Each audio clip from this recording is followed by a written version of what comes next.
तो दोस्तों, हम दीर्घ उत्तरी प्रश्नों को अब देखेंगे। दीर्घ उत्तरी में क्रम से देखें तो 23वां प्रश्न आता है। 23वां प्रश्न है, निश्चयवाद और संभववाद का अर्थ। निश्चयवाद और संभववाद का अर्थ बताते हुए दोनों के अंतरों को स्पष्ट कीजिए। तो हमने स्वयं आपके लिए नोट्स के रूप में आपको हेल्प करने का प्रयास किया है। सबसे पहले ऊपर लिखेंगे प्रश्नोत्तर संख्या 23 और उसके बाद से लिखेंगे निश्चयवाद और संभववाद में अंतर। उसके बाद तब लिखेंगे निश्चयवाद का अर्थ। अब अर्थ देखिए क्या होता है, बहुत ही आसान है इसका अर्थ। निश्चयवादी विचारधारा के अनुसार मनुष्य के प्रत्येक क्रियाकलाप को पर्यावरण नियंत्रित या नियंत्रण करती है। निश्चयवाद के समर्थक मानते हैं कि भौतिक कारक जैसे जलवायु, उच्चावच, प्राकृतिक वनस्पति और मानव के समस्त क्रियाकलापों और जीवन शैली को नियंत्रित करते हैं। इस प्रकार मानव प्रकृति का दास है। इस विचारधारा के प्रतिपादक हंटिंगटन थे तथा ग्रिफिथ टेलर समर्थक थे। इनके अनुसार प्रकृति के नियम ग्रहों की गति को निर्धारित करते हैं। इसका मतलब यह हुआ कि निश्चयवाद या नियतिवाद प्रकृति पे आधारित है और मानव के सभी क्रियाकलापों का नियंत्रण प्रकृति ही करती है। उसके बाद से है संभववाद का अर्थ। मानव ने पर्यावरण और प्राकृतिक बलों को समझकर जब प्रौद्योगिकी के उपयोग से उसमें परिवर्तन की संभावनाएं खोज ली हैं, तब वह काल संभव कहलाता है। इस अवस्था में प्रकृति का मानवीकरण हो गया। यह डी ला ब्लास के लेखन से आरंभ हुआ तथा फ्रांसीसी विद्वान फेब्रे ने इसका नाम संभववाद दिया। इसका मतलब संभववादी यह कहते हैं कि जो नियतिवादी कहते थे कि प्रकृति ही मानव को नियंत्रित करती है, सभी क्रियाकलापों को निर्धारित करती है, उसका संभववादियों ने विरोध किया और कहा कि नहीं, मानव के अंदर वह क्षमता है कि वह अपने ज्ञान और तकनीकी द्वारा प्रकृति में भी परिवर्तन ला सकता है और उसमें संभावना या संशोधन कर सकता है। ये संभववादियों के अनुसार प्रकृति का अवधारणा हुआ या अर्थ है। अब हम दोनों में अंतर देखेंगे, दोनों में क्या अंतर है।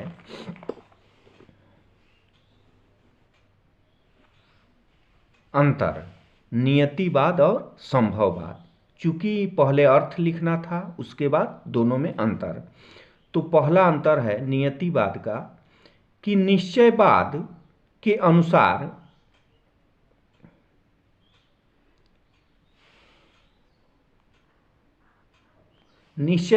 अनुसार मनुष्य के प्रत्येक क्रियाकलापों को पर्यावरण द्वारा निर्धारित एवं नियंत्रित किया जाता है, जबकि संभववादी कहते हैं कि संभववाद विचारधारा के अनुसार मनुष्य अपने पर्यावरण में परिवर्तन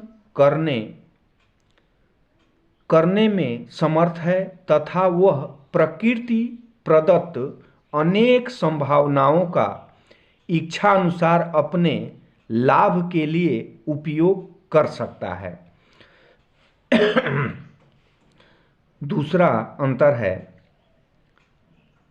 नियतिवाद में, इसके अनुसार मानव, मतलब नियतिवाद के अनुसार मानव प्रकृति से डरता है और उसकी पूजा करता है। अब संभववाद में क्या है अंतर? इसमें मानव प्रकृति के भय, डर से नहीं डरता नहीं है, बल्कि प्रकृति को ही बदल देता है। तीसरा अंतर नियतिवाद में, इसके अनुसार प्रकृति के नियम अटल और सत्य हैं, जबकि संभववादियों के अनुसार इसके अनुसार मानव अपने ज्ञान एवं प्रौद्योगिकी द्वारा प्रकृति के नियमों में बदलाव ला सकता है और उस पर नियंत्रण भी कर सकता है। चौथा है नियतिवाद में, इसमें मानव प्रकृति के अनुरूप बदलता रहता है, जबकि संभववादियों के अनुसार इसके अनुसार मानव प्रकृति को भी बदलने की क्षमता रखता है। ये था 23वां क्वेश्चन। अब हम 24वें क्वेश्चन की तरफ चलेंगे।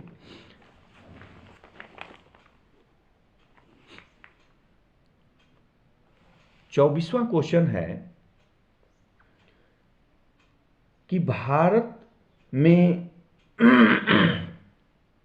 भारत में जनसंख्या नियंत्रण को प्रभावित करने वाले किन्हीं 5 कारकों को उदाहरण सहित स्पष्ट कीजिए।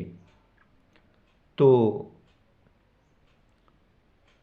भारत में जनसंख्या नियंत्रित को प्रभावित करने वाले 5 कारक जो सबसे महत्वपूर्ण है उनको हमने लिखने का और नोट्स के रूप में आपको बताने का प्रयास किया है। पहला जो कारक है जो सबसे महत्वपूर्ण होता है वो है जलवायु। जलवायु का मतलब है कि उन क्षेत्रों में जहाँ की जलवायु मानव के अनुकूल होगा वहाँ तो जनसंख्या अधिक निवास करेगी, और जहाँ मानव के प्रतिकूल होगा वहाँ जनसंख्या विरल होगी। जैसे मैदानी क्षेत्रों में सघन जनसंख्या पाई जाती है। इसका उदाहरण है उत्तर प्रदेश, बिहार, मध्य प्रदेश, दिल्ली। अब जहाँ कम जनसंख्या विरल पाई जाती है, जैसे मरुस्थलीय प्रदेशों में राजस्थान है, पर्वतीय क्षेत्रों में विरल जनसंख्या पाई जाती है, जैसे हिमाचल प्रदेश और उत्तराखंड है। दूसरा जो महत्वपूर्ण कारक है वो है मिट्टी। मिट्टी का कहने का मतलब उत्पादन क्षमता से होता है। कृषि योग्य भूमि की उपलब्धता या मिट्टी की उर्वरता शक्ति, जैसे उत्तर का विशाल मैदान है, जानते हैं ये जलोढ़ क्षेत्र होता है जिसमें जलोढ़ मृदा पाई जाती है, इसीलिए यहाँ पे जनसंख्या का विशाल जमाव है। जबकि जहाँ की मिट्टी कम उत्पादक होती है या बहुत कम होती है वहाँ जनसंख्या विरल पाई जाती है। तीसरा है नगरीकरण। आप जानते हैं कि नगरों में जो भौतिक संसाधन उपलब्ध होते हैं उसके कारण आदमी नगरों के तरफ आकर्षित होकर के जैसे शिक्षा, स्वास्थ्य, मनोरंजन, रोजगार आदि या व्यापार या स्वयं का रोजगार करने के लिए शहरों में जाता है और धीरे धीरे वहाँ जनसंख्या बसने लगती है और विशाल समूह इकट्ठा हो जाता है। चौथा है औद्योगिकरण। जहाँ भी जिन स्थानों, जिन भौगोलिक प्रदेशों में उद्योगों का विकास होता है, कल कारखाने लगते हैं, सेवा का अवसर उपलब्ध हो जाता है, रोजगार मिलने लगता है, वहाँ जो है कि जनसंख्या का विशाल जमाव शुरू हो जाता है। जैसे मुंबई है, बेंगलुरु है, कोलकाता है, दिल्ली इत्यादि। पांचवा है जलापूर्ति। जलापूर्ति का मतलब है कि जहाँ पे जल आसानी से उपलब्ध हो जाए, सरलता पूर्वक जो है मानव की पहुंच में हो, वहाँ जनसंख्या कृषि कार्यों के लिए, भोजन आदि के लिए जाती है, निवास करती है और धीरे धीरे वहाँ पे जो है मानव बसने लगता है और जनसंख्या वृद्धि होने लगती है। जैसे उत्तर प्रदेश में इजली जो है, उत्तर भारत कहिए, उत्तर भारत में जो है जलापूर्ति इजली आसानी से हो जाता है, इसीलिए उत्तर भारत में जनसंख्या का विशाल जमाव है। जबकि राजस्थान या पहाड़ी क्षेत्रों में, पठारी क्षेत्रों में पानी जो है सरलता से उपलब्ध नहीं हो पाती है, इसीलिए वहाँ विरल जनसंख्या पाई जाती है।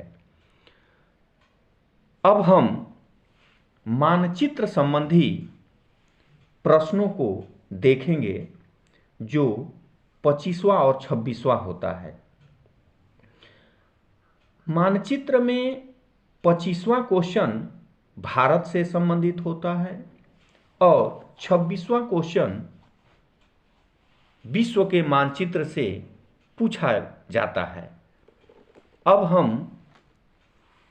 उन प्रश्नों को मानचित्र में कैसे भरेंगे, यह जो है आपको भरना सिखाएंगे। और भरने के लिए आपको सबसे पहले यह जानना चाहिए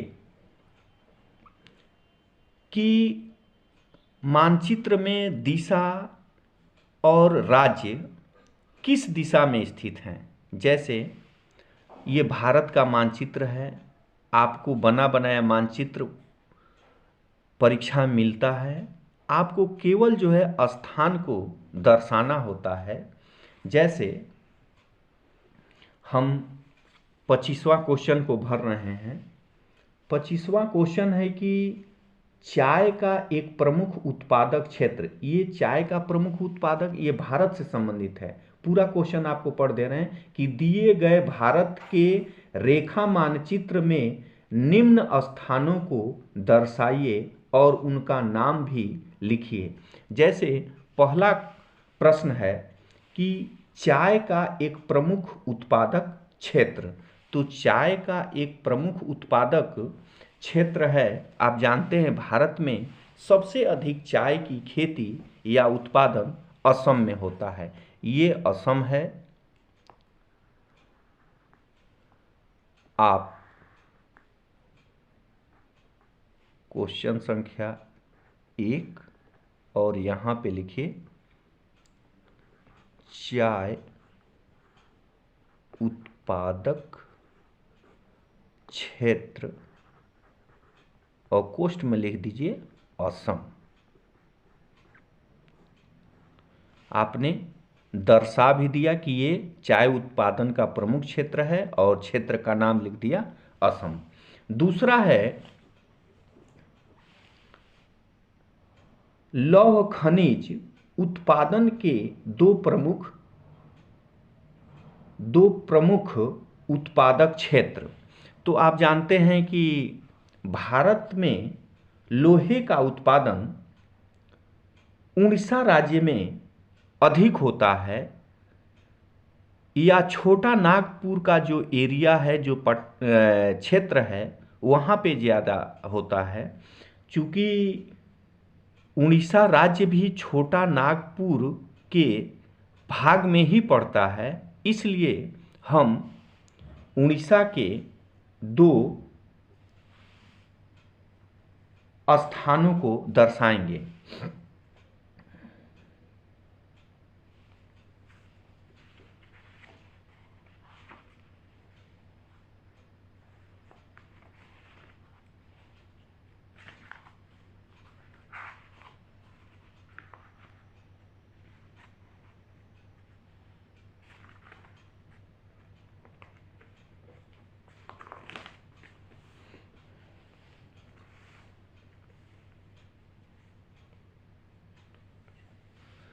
तो आप देख रहे हैं ये तमिलनाडु है, ये आंध्र प्रदेश है और आंध्र प्रदेश के ठीक ऊपर ये उड़ीसा है।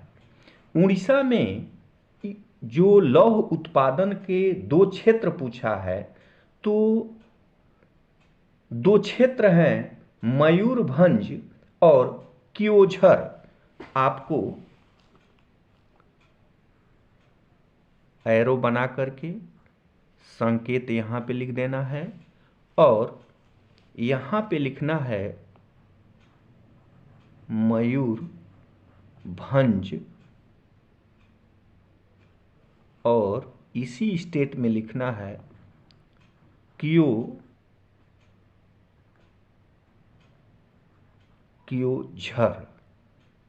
ये लौह उत्पादन के दो क्षेत्र हैं और यहाँ पे लिखना है सेकेंड क्वेश्चन और लिखना है ओडिशा।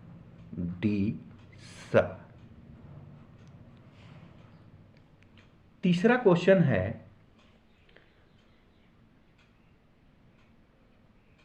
लोहा इस्पात का एक प्रमुख संयंत्र।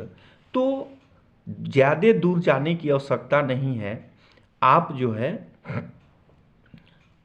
ये देख रहे हैं इसी उड़ीसा के बगल में छत्तीसगढ़ है।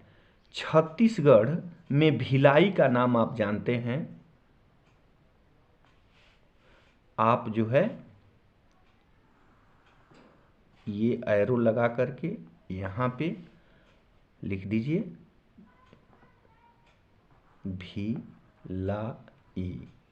भिलाई और यहाँ पे लिख दीजिए क्वेश्चन संख्या थर्ड, लौह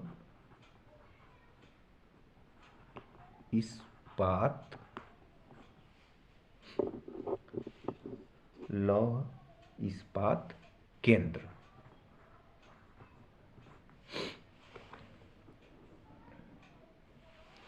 चौथा है पश्चिमी रेलवे को दो प्रमुख स्टेशनों के साथ। तो पश्चिमी रेलवे का मुख्यालय आप जानते हैं मुंबई है, तो ये केरल है, ये जो है कर्नाटक है और ये महाराष्ट्र है। महाराष्ट्र में आप एक मुंबई लिखिए, मुंबई आप जानते हैं, और दूसरा सूरत।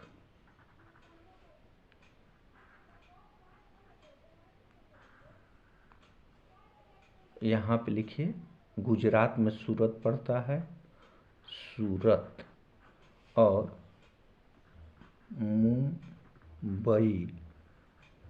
मुंबई और यहाँ पे क्वेश्चन संख्या ये है 4।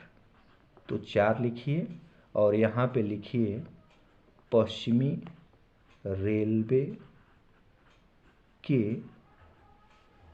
दो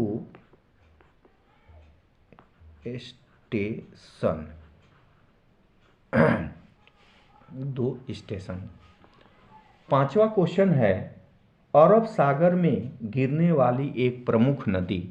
तो जानते हैं अरब सागर में जो प्रमुख नदी गिरती है वो है नर्मदा। नर्मदा आप जानते हैं मध्य प्रदेश के अमरकंटक से निकलती है और पश्चिम दिशा में बहते हुए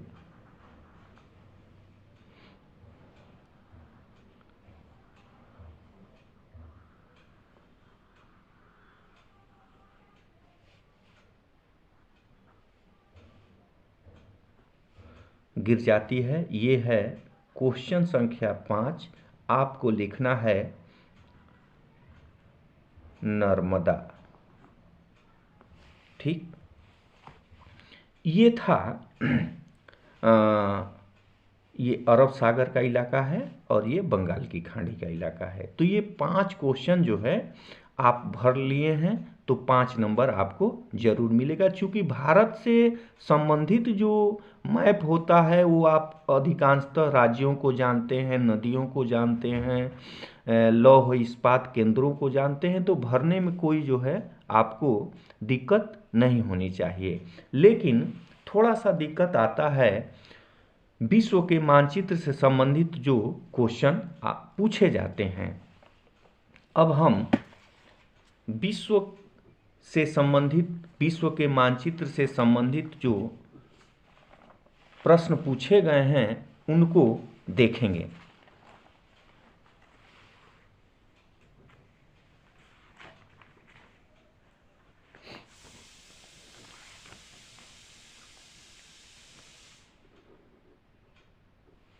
अब देखिए प्रश्न संख्या 26 में है कि दिए गए संसार के रेखा मानचित्र में निम्न स्थानों को दर्शाइए और उनके नाम भी लिखिए। तो पहला क्वेश्चन है कि वाणिज्यिक पशुपालन का एक प्रमुख क्षेत्र। तो आप जानते हैं वाणिज्यिक पशुपालन का सबसे कमर्शियल जो पशुपालन होता है विश्व में या प्रथम स्थान पे जो आता है वह है न्यूजीलैंड।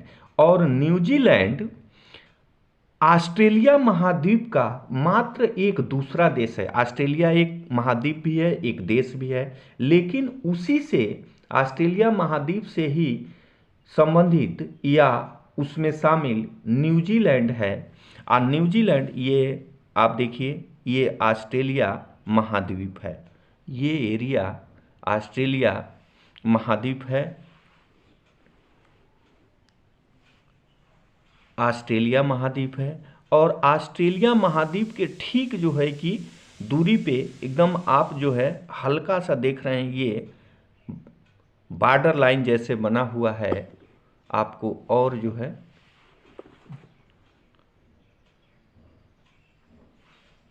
ये जो है न्यूजीलैंड है, यह एरिया।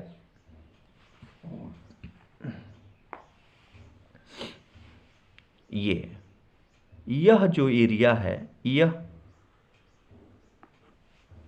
न्यूजीलैंड है।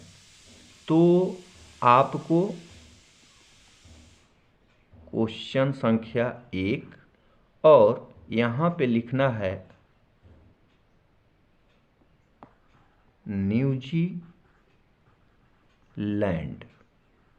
पशुपालन का यह जो है प्रमुख क्षेत्र है। सबसे अधिक कमर्शियल पशुपालन की खेती या पशुपालन न्यूजीलैंड में किया जाता है।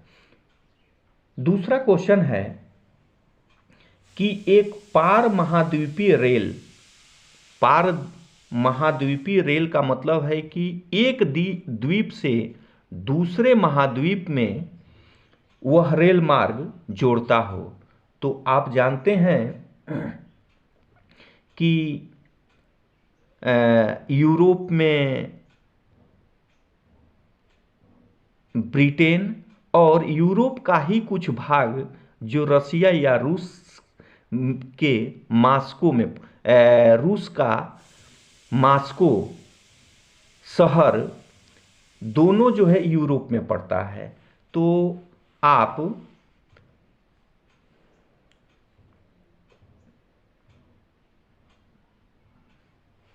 यहाँ पे मॉस्को है और ये जो है लंदन है।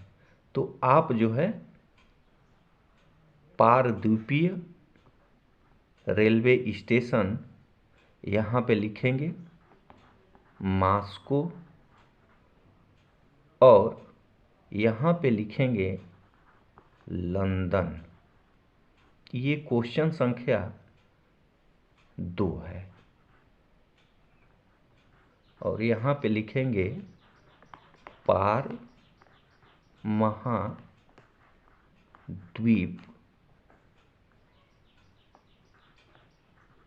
Railway station. तीसरा है एक आसियान देश।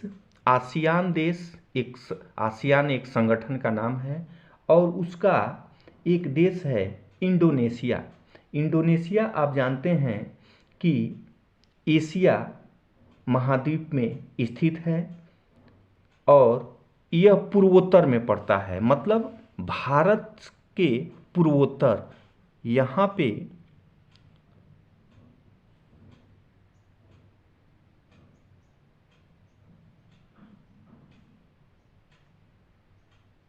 ये है इंडोनेशिया।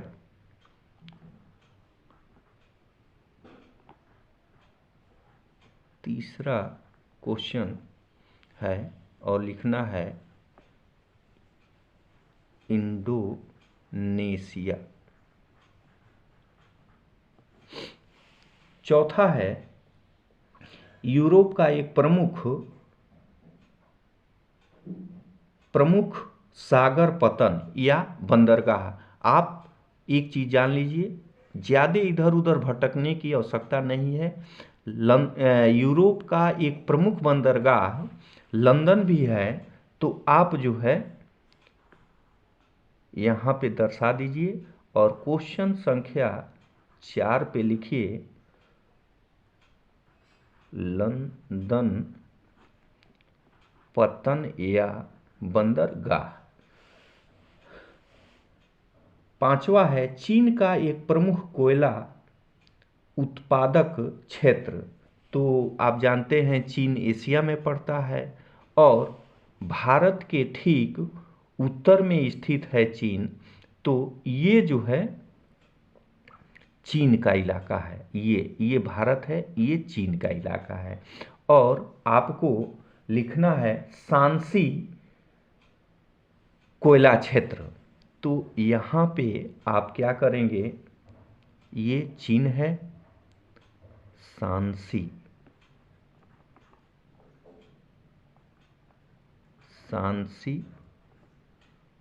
कोयला क्षेत्र।